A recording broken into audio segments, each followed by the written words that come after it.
Chef Darren here with SDMYCO. Today we're celebrating Stuffed Mushroom Day with one of my favorite recipes. Let's get cooking.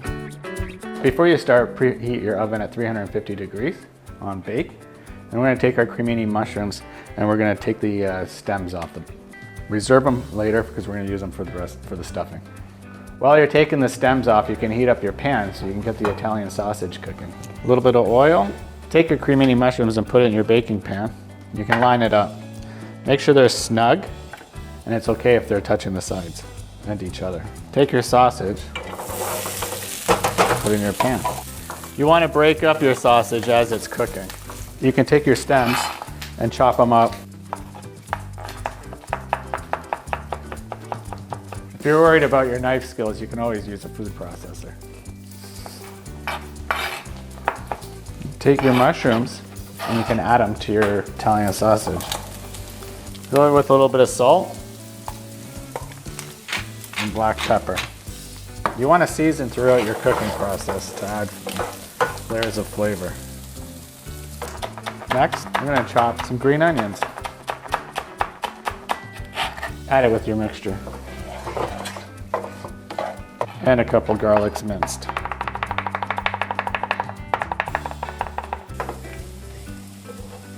Cook that down for about 4 or 5 minutes until until the mushrooms and everything is all melded together. A splash of sherry vinegar, add your panko breadcrumbs, an Italian seasoning blend. When done, take it out of the pan, put it in the fridge to let it cool down. You take about 4 ounces of cream cheese, finely grated Parmesan, throw that right in there. 1 large egg. You want to mix it until well combined. You want it to be smooth. 10 minutes later, add your sausage mixture to your cheese mixture. And now you can start stuffing your mushrooms. Make sure they're packed in nicely.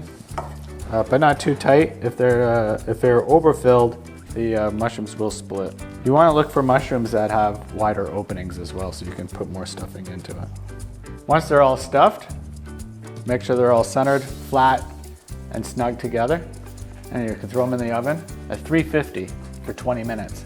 While it's baking, let's talk about substitutions. You can use any type of breadcrumbs that you prefer. I like to use gluten-free panko. And for a vegetarian version, you can use any type of vegetables that you prefer. I like to use roasted red peppers, grilled artichoke hearts, and spinach. After 20 minutes, it should be done. You take it out of the oven, and you let it rest.